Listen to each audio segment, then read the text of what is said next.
नमस्कार दोस्तों, स्वागत है आपका अपने YouTube चैनल वाईफाई बुक में। आज हम आप सीखने वाले हैं फिजिक्स यानी भौतिकी। फिजिक्स क्या है इसके बारे में हम पूरी जानकारी लेने वाले हैं, तो वीडियो में बने रहिए अंत तक। ठीक है, चलिए स्टार्ट करते हैं। ये फिजिक्स के बारे में पहले हम समझ लेते हैं, इसका डेफिनेशन क्या है। यहाँ लिखा हुआ भी आ रहा होगा, आप लोग देख सकते हैं। यानी फिजिक्स है क्या, हम समझते हैं इसको। यानी इसका डेफिनेशन देखिए, प्रकृति और प्राकृतिक घटनाओं के बारे में अध्ययन करना ही भौतिकी कहलाता है। यानी the study of nature and natural phenomenon is called physics. ठीक है, अब इसको एग्जांपल से समझते हैं कि भौतिकी कहाँ कहाँ पे है। वैसे तो हमारे पूरे संसार में भौतिकी का नियम मतलब काम है इसके, यानी पूरे संसार में जो कार्य हो रहे हैं, गाड़ी तेज चल रही है, हेलीकॉप्टर उड़ रहा है, हवाई जहाज चल रहे हैं, उड़ रहे हैं, तो ये जो सारी चीज़ें हैं वो किसके कारण हो रहे हैं, फिजिक्स। इसके के बारे में अगर पढ़ेंगे तो हम ये फिजिक्स में आएंगे। ठीक है, तो जैसे समुद्र में लहरें हैं बहुत तेज बह रही हैं, ठीक है, तारे चमक रहे हैं, हवा बहुत सारे तेज हो गई हैं, ठीक है, क्या धीरे चल रहे हैं, इन सभी के बारे में जब हम स्टडी करेंगे तो इस सब के बारे में जब फिजिक्स में ही जानकारी मिलेगी हमको। ठीक है, तो देखिए यहाँ डेफिनेशन लिखा हुआ भी आ रहा होगा। ठीक, तो चलिए शुरू करते हैं कि ये फिजिक्स शब्द कहाँ से आया। फिजिक्स शब्द क्या है ना कि एक ग्रीक भाषा जो है फुसिस है। क्या है? फुसिस। तो ये जो ग्रीक भाषा फुसिस शब्द है, तो ये फुसिस शब्द से ही लिया गया है हमारा फिजिक्स। तो फुसिस का मतलब क्या होता है, वो तो ग्रीक वर्ड में है, ये ग्रीक वर्ड है। तो फुसिस का मतलब होता है नेचर। नेचर यानी हमने आपको अभी बताया है कि study of nature and natural phenomenon is called physics. यानी नेचर यानी प्रकृति, यानी प्रकृति के अंतर्गत में जितनी भी घटनाएं हो रही हैं वो किसके अंडर में आएंगी, फिजिक्स के अंडर में आएंगे। ठीक है, तो ये फुसिस शब्द जो है ग्रीक वर्ड है, अब इसी से बना दिया गया है फिजिक्स। ठीक है, यह फिजिक्स किससे बना हुआ है, फुसिस शब्द से। और फुसिस क्या है, ये ग्रीक वर्ड है। ठीक, चलिए अब शुरू करते हैं। इसके जनक कौन है, ठीक है, इसकी खोज किसने की थी। चलिए अब बात करते हैं कि इसके फादर कौन है। सभी बोला जाता है ना, father of physics, father of chemistry, father of biology, सभी के अलग अलग है। तो हम आज सीखेंगे यह फादर ऑफ फिजिक्स कौन है। फादर ऑफ फिजिक्स यहाँ बाना देखिए लिखा हुआ है, आपको लिखा भी आ रहा है। फादर ऑफ फिजिक्स कौन है, आइजैक न्यूटन। कौन है, आइजैक न्यूटन। तो ये फिजिक्स का कौन क्या है, जनक कहलाते हैं आइजैक न्यूटन। ठीक है, ये पूरे वर्ल्ड में कहलाते हैं। वर्ल्ड में फिजिक्स के जनक कौन बोले जाएंगे, वर्ल्ड में फिजिक्स के जनक आइजैक न्यूटन जी कहलाएंगे, जिसको न्यूटन का लॉ आप लोग पढ़े होंगे। तो न्यूटन का लॉ भी इन्होंने ही दिया था। ठीक, न्यूटन जी ने वर्ल्ड में। अब बात आती है कि अपने भारत में किसको जनक बोला जाता है फिजिक्स के, यानी इंडिया में अपने फिजिक्स के जनक बोले जाते हैं सीवी रमन जी। सीवी रमन जी को फादर ऑफ फिजिक्स अपने इंडिया में बोला गया है। ठीक है, चलिए और आगे बढ़ते हैं। अब बात आती है कि ये फिजिक्स जो शब्द है, हम बार बार फिजिक्स जो शब्द बोल रहे हैं, ये फिजिक्स वर्ड जो है आया कहाँ से है। यानी फिजिक्स की खोज तो न्यूटन जी ने कर दी थी, लेकिन ये फिजिक्स जो वर्ड है ये आया कहाँ से है। तो जो फिजिक्स वर्ड है ना, इसकी यानी इसका नामकरण एक तरह से कह लेते हैं, वो किया था अरस्तु जी ने। अच्छा, अब अरस्तु के बारे में आप लोग सुने ही होंगे। ये कौन है, ये बायोलॉजी के जनक भी कहे जाते हैं, यानी father of biology. Father of biology अरस्तु कहलाते हैं। लेकिन अरस्तु ही क्या किए थे, हमारे फिजिक्स का नामकरण भी किए थे। ठीक है, चलिए आगे बढ़ते हैं। अब हम इसके बारे में पढ़ेंगे। ये हमारा इंट्रोडक्शन हो गया खत्म। अब हम स्टार्ट करने वाले हैं मेजरमेंट। ठीक है, मेजरमेंट है क्या, यानी मापन। मापन आप सभी लोग जानते हैं क्या, जिससे हम कोई भी चीजें उसको नंबर में लिख सके। यानी ये कितने कलम है, एक है। ठीक है, अब ये पूछे कि ये कितना लंबा है, 2 मीटर 4 मीटर कितना भी बोल सकते हैं। ये सारी जो ना आ रहे हैं मात्रक यही कहलाते हैं। लास्ट में जो मीटर हम लगा रहे हैं ना, जैसे हम अपना वजन तौले कि हम कितने किलो के हैं, 1 कुंटल 2 कुंटल 1 किलो 2 किलो। ठीक है, तो ये जो किलो शब्द आ रहा है यही क्या कहलाते हैं, मात्रक कहलाते हैं। ठीक है, ये अब इसके बारे में पढ़ेंगे हम। पहले क्या आता है, फिजिकल क्वांटिटी। मात्रक का ही है, मात्रक आप लोग समझ गए होंगे। ठीक है, मात्रक क्या है, जो भी चीजें हम अपने पूरे संसार में, मात्रक सभी हैं, यानी कि अपने पूरे संसार में जिसको नापा जा सके या तौला जा सके और उसको अपने एक नंबर में कहीं प्रदर्शित कर सके, वही कहलाता है मात्रक। ठीक है, पूरे संसार में चाहे जो। ठीक, ये होती है मात्रक। अब आते हैं पहला टॉपिक है इसमें फिजिकल क्वांटिटी। ठीक है, यानी भौतिक राशियां। ये तो हम पढ़ चुके हैं राशियां, सॉरी राशियां नहीं पढ़े हुए। अब हमारा स्टार्ट होगा फिजिकल क्वांटिटी यानी भौतिक राशियां। तो भौतिक राशियाँ है क्या? ठीक है, अपने पूरे संसार में जो भी चीज़ें हम उसको नाप सकें या तौल सकें और उसको एक नंबर में डिफाइन कर सकें, वही कहलाती हैं भौतिक राशियाँ। ठीक, अब भौतिक राशियों जैसे ये लिखा हुआ है, वेट यानी भार, अपना लंबाई, किलोग्राम जो होता है द्रव्यमान, ये सारी क्या है? भौतिक राशियाँ हैं। ठीक है, अब चलिए आगे आते हैं भौतिक राशियाँ, यानी अब इसके बाद में आते हैं दो क्वांटिटीज, यानी एक फिजिकल होता है, एक डेरिवेटिव होता है। ठीक है, physical quantity and derivative quantities. Physical quantity में आते हैं कौन से? ठीक है, चलिए देखते हैं अभी मेजरमेंट चैप्टर, अब जो हमने पढ़ चुके हैं ये फिजिकल क्वांटिटी। फिजिकल क्वांटिटी के ही अंडर में आते हैं दो। फिजिकल क्वांटिटी के अंडर में कितने आते हैं? दो। पहला आता है फंडामेंटल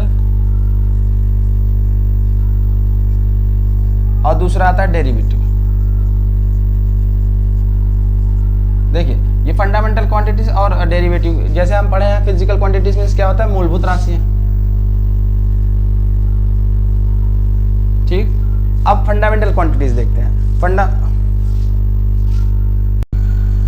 चलिए, फिजिकल क्वांटिटी हम लोग पढ़ चुके हैं। फिजिकल क्वांटिटी के ही अंडर में ही दो पार्ट आते हैं, एक होता है फंडामेंटल क्वांटिटीज और एक होता है derivative quantities. Fundamental quantities means मूलभूत राशियां और डेरिवेटिव क्वांटिटीज मीन्स होता है व्युत्पन्न राशियां। ठीक है, अब पहले समझते हैं हम फंडामेंटल क्वांटिटीज है क्या।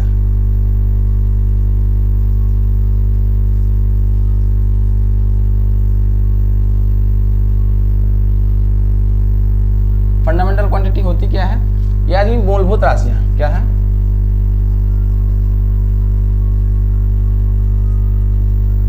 मूलभूत राशियां क्या है? ठीक है, हम लोग सभी जानते हैं मूलभूत राशियां सिर्फ 7 होती हैं। अब 7 वो कौन कौन से हैं हम आगे बताएंगे। अब मूलभूत राशियां सिर्फ 7 होती हैं, बस इतना याद रखिए। ठीक है, अब डेरिवेटिव क्वांटिटीज यानी क्या होते हैं? डेरिवेटिव क्वांटिटीज यानी व्युत्पन्न राशि। चलिए, व्युत्पन्न राशियां हो गई, अब आते हैं डेरिवेटिव क्वांटिटीज यानी व्युत्पन्न राशियां। तो ये व्युत्पन्न राशियां क्या होती हैं? वो मूलभूत राशियों, जो 7 मूलभूत राशियां होती हैं, उनको छोड़ के जितनी भी राशियां बनेगी वो सारी क्या आएंगी? डेरिवेटिव क्वांटिटीज में आएंगी। ठीक है, वो सारी चीजें छोड़ के, यानी 7 मूलभूत राशियां हैं, उनको छोड़ के जितने भी आएंगे हमारे किस में आएंगे? डेरिवेटिव क्वांटिटीज में। चलिए, वो 7 मूलभूत राशियां कौन है देख लेते हैं। ठीक, अब 7 मूलभूत राशियां देखिए लिखा हुआ आ रहा है, यानी फंडामेंटल क्वांटिटीज यानी मूलभूत राशियां। मूलभूत राशियां किस क्या है? पहले है लेंथ, लंबाई। अब हम बात करते हैं कि ये लेंथ जो है वो मूलभूत राशियां है कैसे, इसको क्या कहते हैं, डिनोट कैसे करते हैं। हम यहाँ पे देखिए लिखा हुआ आ रहा है, लेकिन हम पहले देख लेते हैं क्या है। मान लेते हैं पहले नंबर पे क्या है? मास यानी द्रव्यमान। द्रव्यमान आपको पता है कि द्रव्यमान क्या होता है? यानी लेंथ, मास, द्रव्यमान। द्रव्यमान यानी कि हम क्या कहते हैं? जैसे हमारा कितना वजन है, इन्हें कहते हैं द्रव्यमान। अगर हम अपने आप को तौलेंगे तो कितना आएगा? मान लेते हैं 10 kg, 20 किलो, 50 किलो, ये सारे जो केजी शब्द आ रहे हैं ना, यानी कि ये केजी शब्द जो आ रहा है ना, यही क्या होते हैं हमारे? यही होती हैं राशियाँ। ठीक है, इनको ये प्रदर्शित करने का चिन्ह होती है कि किस में लिखे हैं? किलोग्राम में, और इसको हम एम से भी प्रदर्शित करते हैं। ठीक है, एम। अब दूसरे देखिए, अब फिर है लेंथ भी समझ लेते हैं इसी में। लेंथ यानी कि लंबाई। लंबाई का मात्रक क्या होता है? मीटर। अच्छा चलिए बताते हैं। आप देखिए क्या होता है ना कि जैसे कि हम अपने हाइट कितनी है, यानी कि हमारी लेंथ कितनी है, हाइट वही आता है लेंथ, तो हम नापेंगे अपने आप को तो मीटर में नापेंगे, या कोई भी अगर दीवार को नापना हो तो वो भी मीटर में ही नापेंगे। जो जिसको हम नाप सके, हमें बोले पहले से ही कि जिसको हम नाप सके वही क्या कहलाते हैं? राशियाँ कहलाएंगी। तो ये लेंथ है, लेंथ किस में नापेंगे? हम मीटर में नापेंगे। अब जब मीटर में नाप लेंगे तो ये मीटर में लिख सकते हैं ना, 10 मीटर, 20 मीटर, कैसे भी। किलोमीटर में भी आता है, लेकिन हम पहले मीटर में नापेंगे। लेंथ इसकी लंबाई हो गई। ठीक है, और देखिए क्या है? टाइम, समय। समय के बारे में भी आपको पता है, समय, टाइम यानी कि कितना बज रहा है? 10 मिनट, 20 मिनट, 10 सेकंड, 20 सेकंड। तो ये जो सेकंड आ रहे हैं ना, यही सारी क्या होती हैं। ठीक है, अब आते हैं इसमें टेम्परेचर में, तापमान। जैसे हमको बुखार हुआ है, बुखार हुआ है तो कितने डिग्री सेल्सियस होता है? 100 डिग्री सेल्सियस। पानी उबालने के लिए 100 डिग्री सेल्सियस। ठीक है, और मान लेते हैं कोई भी अगर बर्फ को पिघलाना हो 0 डिग्री सेल्सियस। ये जो डिग्री सेल्सियस आ रहे हैं ना, यही होती है क्या? टेम्परेचर का।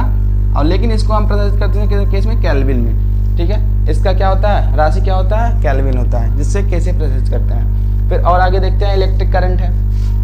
इलेक्ट्रिक करंट के बारे में जिसको नहीं पता है वो आगे वीडियो में आएगा, अभी पढ़ लीजिएगा। ठीक है, पहले बस इतना ध्यान दीजिए कि इलेक्ट्रिक करंट का मात्रक क्या होता है। तो इलेक्ट्रिक करंट का मात्रक होता है एम्पियर। एम्पियर। अच्छा, इलेक्ट्रिक करंट का मात्रक हो गया एम्पियर। अब एम्पियर तो है, लेकिन आप इसको ए से प्रदर्शित करते हैं। किससे? ए से। एम्पियर यानी ए से प्रदर्शित करते हैं। फिर है ल्यूमिनेस इंटेंसिटी, ज्योति तीव्रता। ज्योति तीव्रता का ही मात्रक होता है कैंडेला। ठीक, अब फिर आते हैं कौन सा? Amount of mole. ये सारी चीजें क्या है? मोल। इसका भी एक इसको भी मूलभूत राशियां क्या है? मोल। ये सारी चीजें क्या है? 7 है मूलभूत राशियां। अब व्युत्पन्न राशियां देखते हैं दोस्त। व्युत्पन्न राशियां क्या होती है? यानी डेरिवेटिव क्वांटिटीज जो डेराइव होके आते हैं। आपको पता है हम क्या बोले हैं कि ये जो 7 राशियां हैं, यानी 7 मूलभूत राशियां हैं, इनको हम छोड़ के जितने भी राशियां बनेंगी वो क्या आएंगी? डेरिवेटिव क्वांटिटीज, यानी व्युत्पन्न राशि में आएंगी। व्युत्पन्न राशि मान हम चलिए एक एग्जांपल से समझाते हैं। ये कोई आयत है, इस आयत का कुछ ना कुछ लेंथ होगा, कुछ ना कुछ ब्रेथ होगा, यानी लंबाई और चौड़ाई होगी। ठीक है, अगर हम इसका हम बोले कि क्षेत्रफल ज्ञात कीजिए, तो क्षेत्रफल ज्ञात करने के लिए क्या आएगा? देखिए L है, B है, L इंटू B होता है क्षेत्रफल, एरिया इंटू। ठीक, अब L का मात्रक यानी लंबाई का मात्रक अभी पढ़े हम, लेंथ का मात्रक क्या होता है? मीटर, और ब्रेथ का मात्रक भी होता है मीटर। तो आ जाएगा क्या? Metre cube. ये देखिए ये डेरिवेटिव क्वांटिटीज है, मीटर क्यूब। ठीक है, एक एग्जांपल और समझते हैं। जैसे है चाल बराबर होता है दूरी बटे समय। इसका जो मात्रक बनेगा ये भी क्या बनेगा? Derivative quantities. दूरी क्या है? डिस्टेंस। डिस्टेंस किससे प्रदर्शित किया जाता है? मीटर में। और ये क्या होता है? सेकंड। क्या निकल के आएगा? मीटर पर सेकंड। ठीक, इसको इस तरीके से भी लिखते हैं, मीटर पर सेकंड। ठीक है, ये चाल का क्या है? समझ में आया? नहीं समझ में आया तो आप लोग कमेंट में बताइए, हम इसको बेहतर बताने की तलाश में हैं और अच्छे से समझानेंगे। ठीक है, अब और आगे देखते हैं एक और एग्जांपल। जैसे हम ले लेते हैं एक्सेलरेशन यानी त्वरण।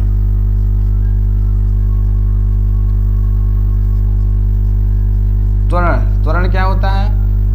A = डेल्टा V बटे में T, यानी वेग में परिवर्तन की दर को त्वरण कहा जाता है। अब यहाँ डेल्टा V वेग का फार्मूला, ये देखिए वेग होता है मीटर पर सेकंड, और इसका क्या होगा? T का सेकंड। तो इसको क्या करेंगे? हम ऊपर ले जाके गुणा करेंगे तो मीटर पर सेकंड स्क्वायर हो जाता है। इसको इस तरीके से भी लिख सकते हैं, -2। ठीक है,